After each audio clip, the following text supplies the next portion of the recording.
So mga tas, kani nga video no, dugay na ni siya nga video mga tas, kaso lang wala na to ma-upload kay tungod sa kabisi na to mga tas. Mao ni pagkuha na tog kwarta to nakadawat tag dako-dako no. Bago man ko namalit sa mga gamit or nang hatag sa mga tao mga tas, giuna sa nako akong sarili. Siyempre una sa natong panimbalay na to mga tas bago na to ipagawas ang atong tabang, di ba? Una na ako dira mga tas kay mamili kog bugas no kung asa to mapilian diya kay mapalit ko bugas para sa mua. Bago man ako palit dira mga tas, nangita ko atong 5 kilos no katong ipanghatag nako. Sa bagay nakakita na jud ko ato mo nang kana lang sa akong gipalit.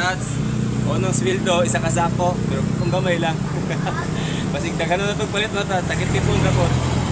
Mabalik na isa ka sako. Ano ka itong makataganan ako dyan, no? Nangita mo gutog tag 5 kilos, wala mong gusto. Kaya kung naalam, automatic kung balik ko, wala mong gutog tag 5 kilos.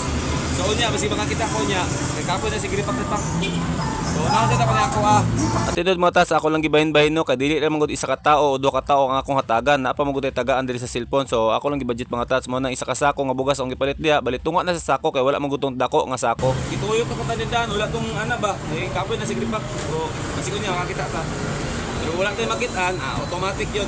Mag-repack yun dani. Usbo na ko no, daghang salamat sa mga nagsuporta sa toa, tanan-tanan mga tas, dili na ko may isa-isa pero ang uban diyan ang alain na sa ko pero wala na ko mahimo inyo ang desisyon. Sama sa akong giingon, dili ta mo matagan tanan kay isa lang ko kapobre nga naningkamot sama ninyo. Dili po ko ingon nga milyonaryo, bisag kinsa milyonaryo, dili jud maapod ang tanan tao diri sa kalibutan ko manghatag manggaling siya. Pero wala po ko miingon nga dili ko manghatag no, na pa may sunod og isa pa daghan magud kayo mo. Katong akong gipangatagan manggod, kato ang nag-una-una nagsuporta sa kuha kung asa ko nagpadulo kung unsa akong gihimo.